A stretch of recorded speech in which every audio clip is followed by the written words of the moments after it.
په لومړي ځل طالبانو پاکستان ته غاښ ماتونکی ځواب ورکړ. دا چې پاکستان څه کوي او طالبان ولې غوسه شوي دي. سلام ستړي مه شئ، زموږ پښتو ټیوب چینل ته پخیر راغلی.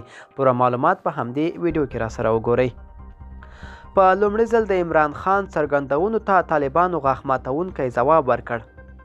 د پاکستان صدر اعظم عمران خان په یو بیان کې ویلي دي چې د پاکستان طالبانو ډیری غړي چې دي د افغانستان په ختیځو ولایتونو کې دي. د خان دغه څرګندونو کې د افغان حکومت د توند غبرګون سره مخ شو.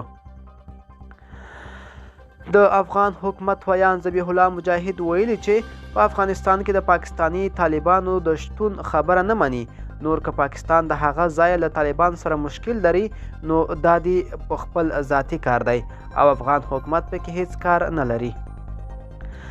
ملګرو دا وه زموږ چمتو شوې ویډیو. د لا ښکلې ویډیوګانو لپاره زموږ پښتو ټیوب چینل در سره سبسکرایب کړئ او تر بلې ویډیو ښه وخت ولرئ.